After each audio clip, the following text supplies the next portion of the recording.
the year my brother passed away. His best friend, Nathan Grayson, took my sister-in-law, Emily Lambert, and me into his home.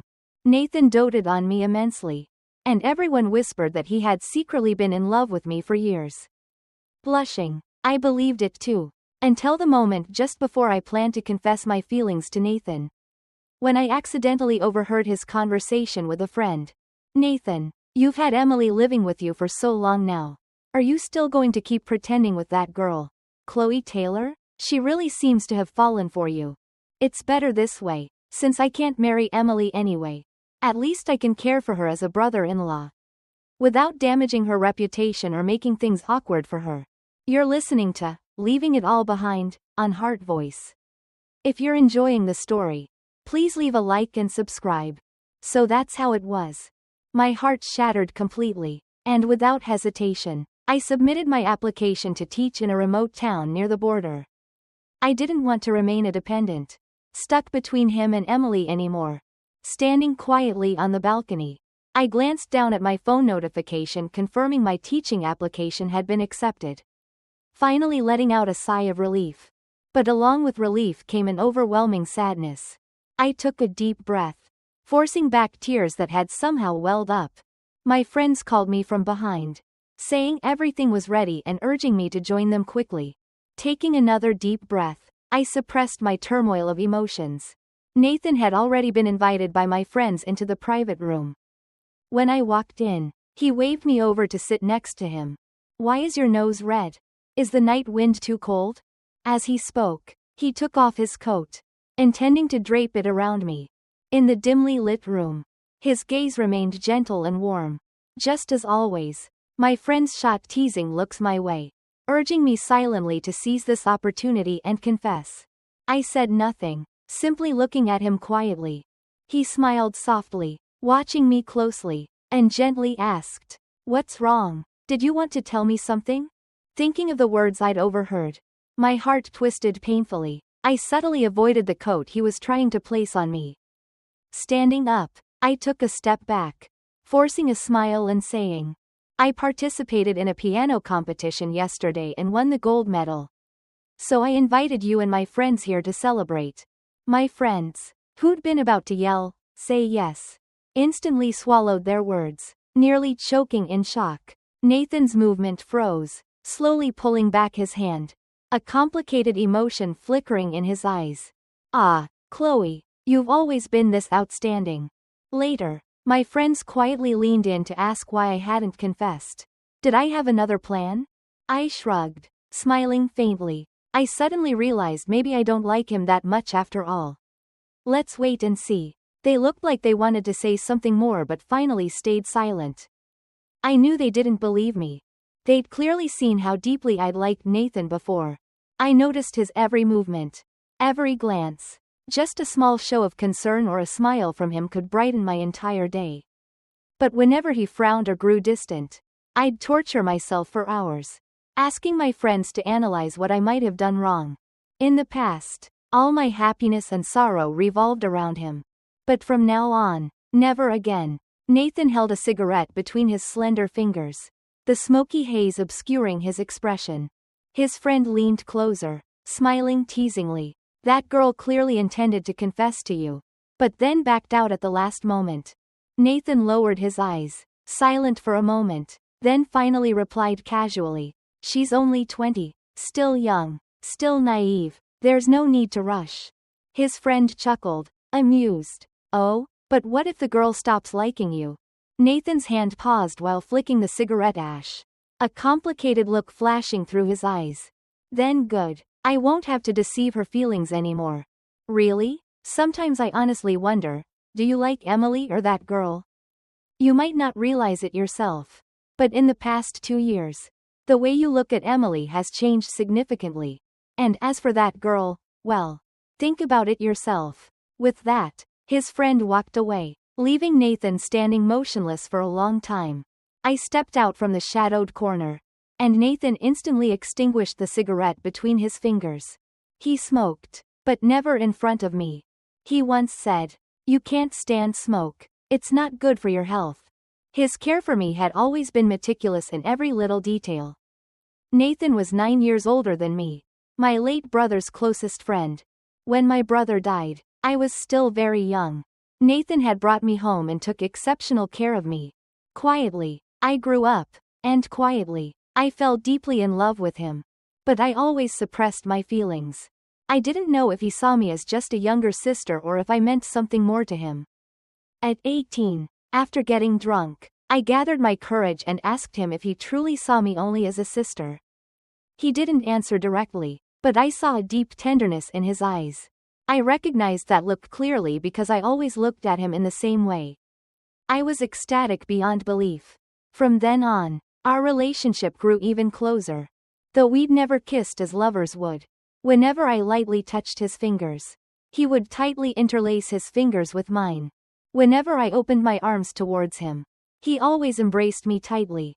Moreover, whenever another boy confessed to me, Nathan always acted like my boyfriend, firmly chasing them away. Just like now, when he learned I was planning to go to a bar with friends after the party. He frowned and questioned me. "Who's going with you?" I listed several names, among them Luke Carter, someone who'd previously confessed to me. Nathan knew about that. "No, if he's there, you can't go. His intentions aren't good." I smiled faintly, replying, "Nathan, I'm no longer a child. Besides, Luke and I grew up together. Aren't we practically childhood sweethearts?" He froze, disbelief coloring his expression. "What did you call me?" "I called you Nathan. Haven't you always insisted you're just my older brother?" I'd never wanted him as my brother. Yet he'd always insisted I shouldn't call him by his first name.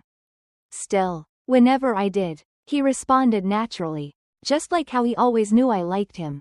Yet he never rejected nor initiated, deliberately maintaining that thin line.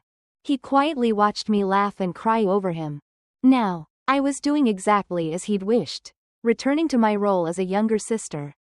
My friends and I stayed out partying till midnight, treating it as a farewell. I'd already booked a flight to leave for the remote border town in 2 days. During that night, Nathan called me several times after 10 p.m., but I'd already removed him from my special contacts, thus missing his calls completely. He'd set a rule: if I wasn't home by 10, he'd come to pick me up, wherever I was. When I finally answered, his voice was calm, unreadable. "Chloe, which bar are you at? I'll come get you." "No need. My friends will drive me home." His voice lowered slightly. "Chloe, be good. Send me your location." Usually, I'd comply immediately. Nathan clearly thought so too. I heard his car start in the background. As I was about to refuse again, another voice interrupted. Emily Lambert's. "Nathan, it's late. Where are you going?" "Chloe hasn't come home yet. I'm going to pick her up." "Well, she's not a child anymore." My head hurts. "Nathan, could you stay with me for a moment?"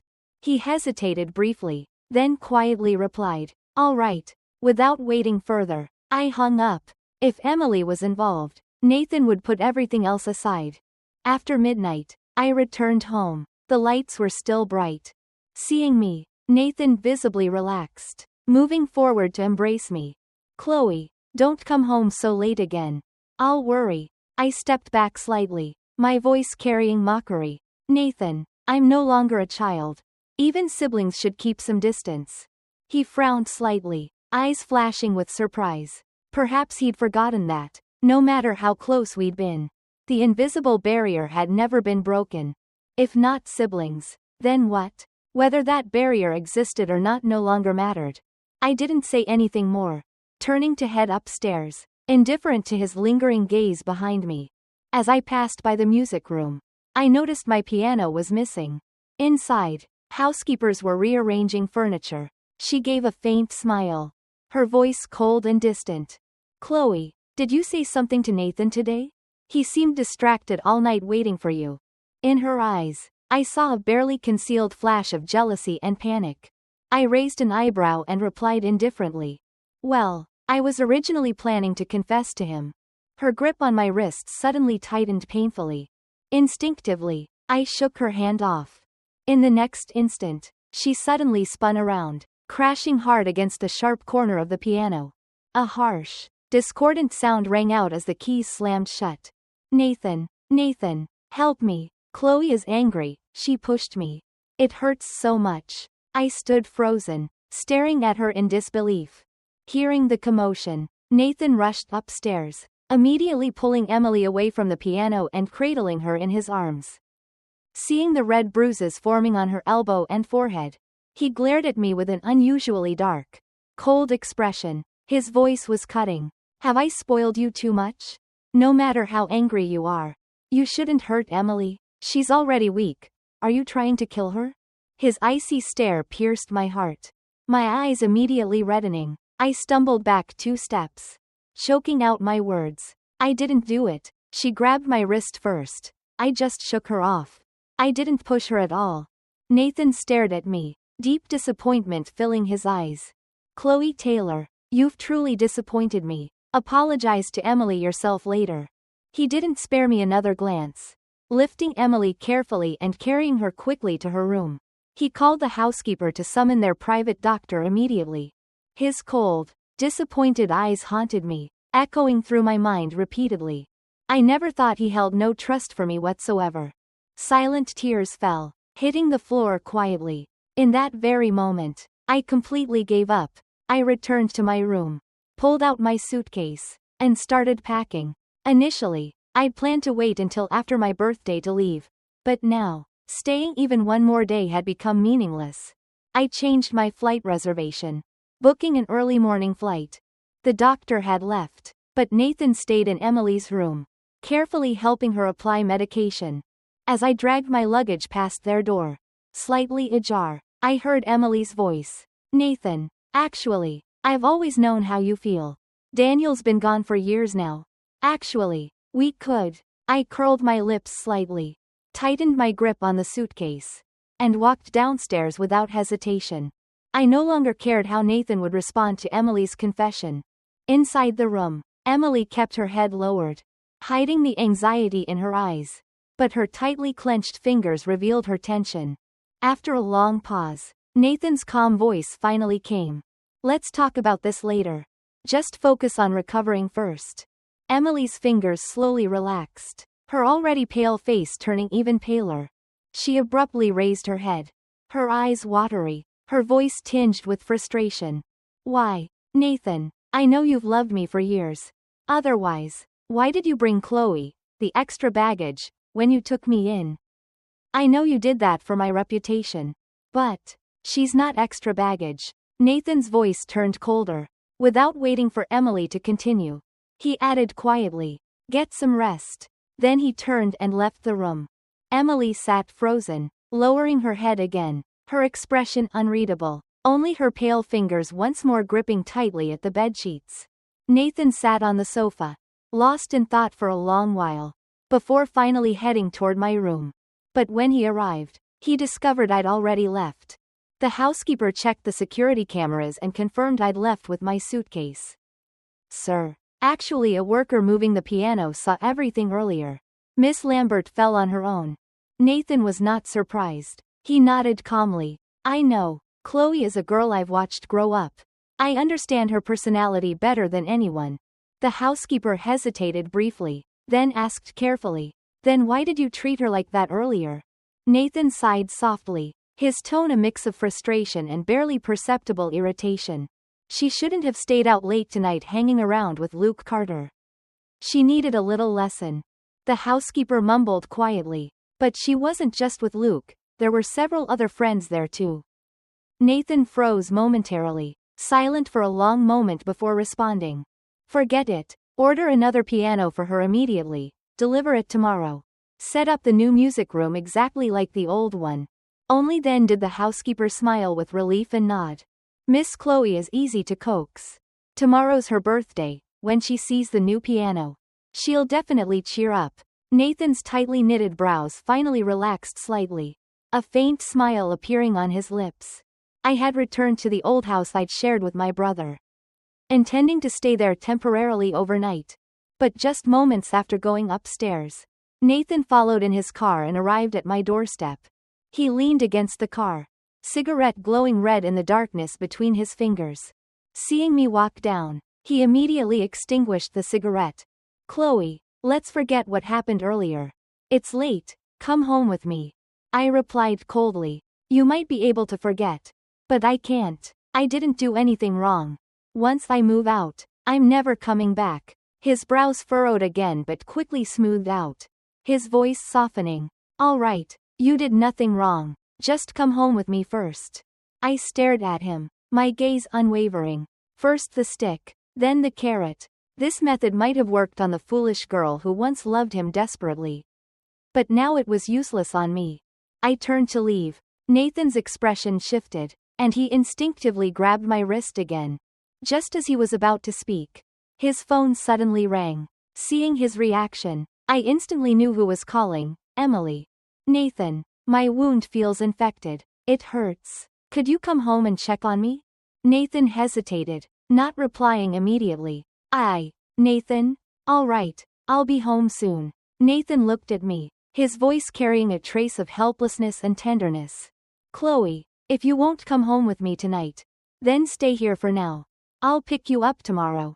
His grip loosened slightly. Taking the opportunity, I shook his hand off and headed upstairs without looking back. Nathan lifted his foot as if to follow but then paused, slowly lowering it again, merely standing still and watching my figure disappear upstairs.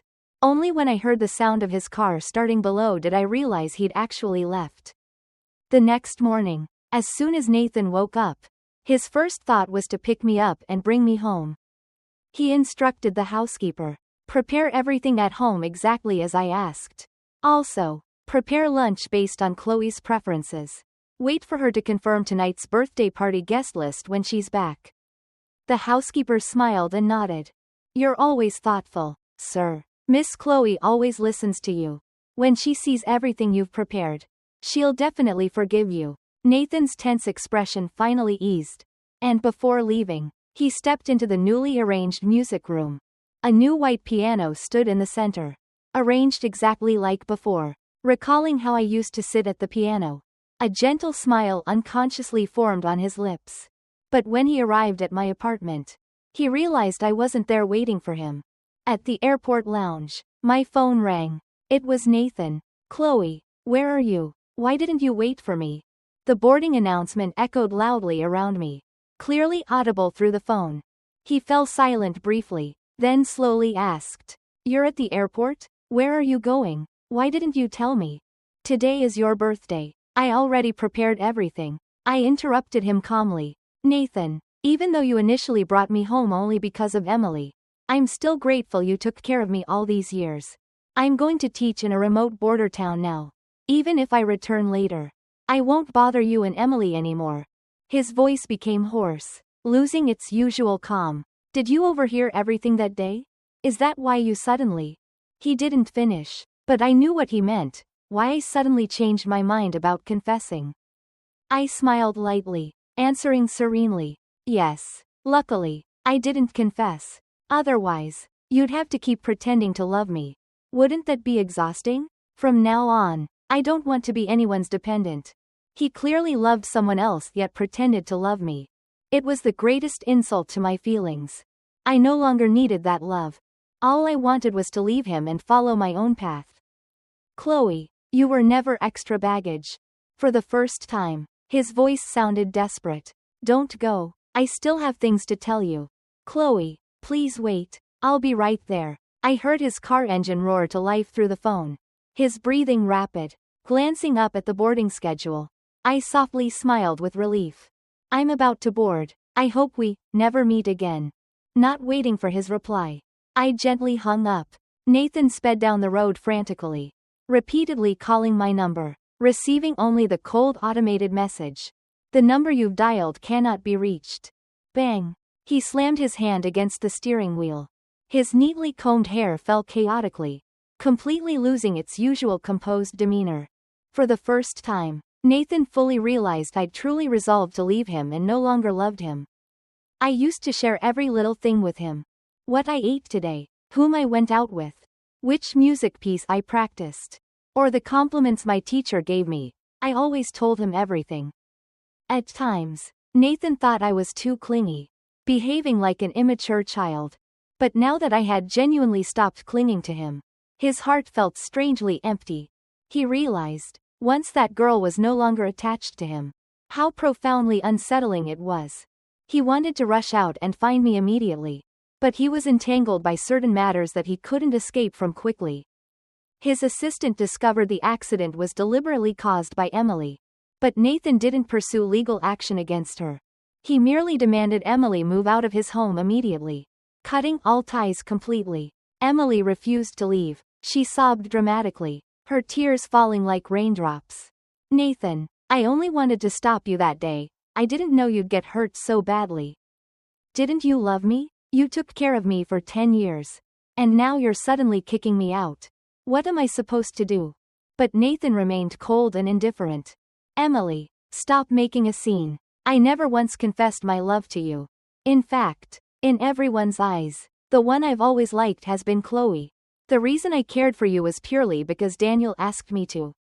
Now that Chloe is grown and no longer lives here, isn't it logical for you, as the additional guest, to leave as well? If you don't, people will misunderstand. Emily stared at him blankly, unable to believe her ears. The dependent, wasn't Chloe Taylor? Nathan glanced quietly at the piano he'd once intended to gift me. After a long pause, he softly replied, perhaps she was before, but not anymore. She's the precious gem I want to treasure and protect in my heart. Nathan carefully reflected on the past years. He once believed Emily was the moonlight he admired. But when she married his best friend Daniel, those ambiguous feelings faded away. After Daniel passed away, leaving behind a young sister and an ailing wife, Nathan had forgotten precisely why he'd initially brought them both home. Was it truly because he wanted to care for Emily? Or was it because he couldn't bear leaving me, a young girl who had lost everything, alone? Now, he realized one thing clearly. Only a month had passed since I left. Yet his longing for me had grown deeper rather than fading. It took half a year for him to clean up the scandals Emily created after she left the Grayson household. Once everything was settled, Nathan finally came looking for me. At the time, I was sitting in a humble little classroom, my fingers gently gliding across the piano keys. Children followed my melody, practicing their vocal pitches. Nathan stood silently outside the window, gazing intently at me, all his yearning transformed into that quiet gaze, fixed upon me. The little girl he had cherished for 10 years had changed a lot. I had become gentler, yet stronger. The smile on my face was pure and carefree, something he hadn't seen in a very long time. Nathan couldn't help feeling deeply unsettled. Without him, the girl he cared so much for seemed freer, happier. Several kids noticed Nathan's presence, occasionally glancing back curiously at this unfamiliar man. I sighed softly, dismissing class early. Stepping outside, I asked calmly, "What brings you here?" Nathan lifted his hand, seemingly wanting to stroke my head gently. I tilted my head slightly, avoiding his touch, and coldly said, "I won't be going back with you. Besides, that house is yours, not mine. My parents had passed away long ago. My only brother was gone too. I was completely alone. How could there possibly be any place I called home?" Nathan gave a bitter smile and replied gently, "Emily isn't there anymore. Your music room has been moved back upstairs. Restored exactly as before." His voice uncharacteristically cautious. "As long as you want. It'll always be your home. Our home." Recently, friends had informed me about the commotion Emily had caused. She wasn't willing to accept being kicked out of Nathan's life. After all, for the past 10 years, she'd maintained the image of a gentle, faithful woman. Even years after my brother's death, she'd refused to pursue new relationships, willingly staying beside Nathan, waiting patiently for him to chase after her, maintaining her virtuous image while gaining everyone's blessing. But Nathan no longer cared for her. He kicked her out, making her a laughingstock throughout the city. Thus, she fabricated a story that I'd seduced Nathan, accusing him of deceiving both women simultaneously. Regarding anything that threatened my reputation, Nathan acted decisively, hiring a team of renowned lawyers to sue Emily. Ultimately, Emily was sentenced to 3 years in prison. Only after thoroughly clearing all false accusations against me did Nathan finally come to see me again. He wanted the girl he cherished to return openly and proudly to his side. I don't want to. Nathan froze, the quiet pain silently spreading through his heart. The corners of his eyes turned slightly red. And he quickly looked away, not wanting me to see him like this. His voice was hoarse and slightly choked. Chloe, if I tell you I love you too, is it still impossible? Yes. Finally hearing those 3 words from him, I'd expected my heart to waver. But as I placed my hand over my chest, my heartbeat remained steady, without even the slightest flutter. It seemed I'd truly let him go entirely. Suddenly, I felt at ease, a gentle smile appearing on my lips. Nathan, please go home. I need to get back to my dorm to rest. I walked past him without another glance. Nathan turned around blankly, a faint sheen of tears glistening in his eyes. He instinctively reached out to grab my wrist.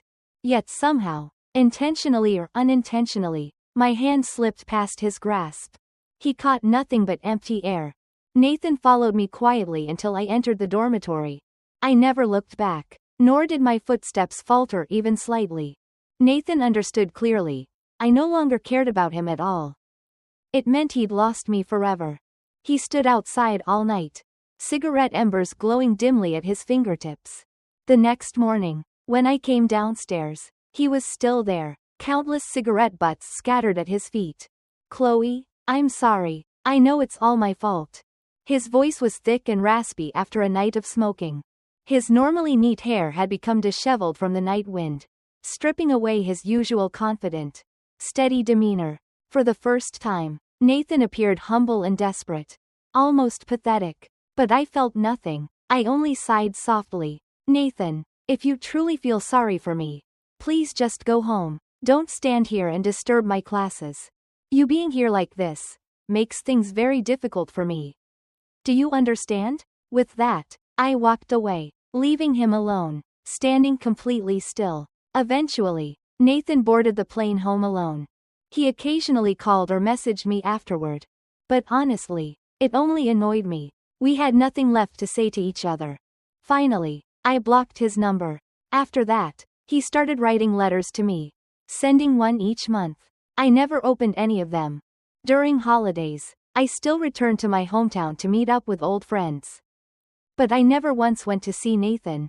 He knew I wouldn't come, so he always stood silently from afar, watching me. 5 years later, Nathan passed away from a severe illness. Before he died, he sent me one final letter. I placed my hand on the envelope, but in the end, I still didn't open it, adding it to the box already filled with unopened letters. Carrying that box, I returned to attend his funeral. Standing before his gravestone, I burned every unopened letter, returning them all to him. The dead were gone. All grievances should end as well. I placed a bouquet before his grave, turned around, and walked away. Then I boarded a flight back to the small classroom in the distant border town, continuing to pursue my own dreams.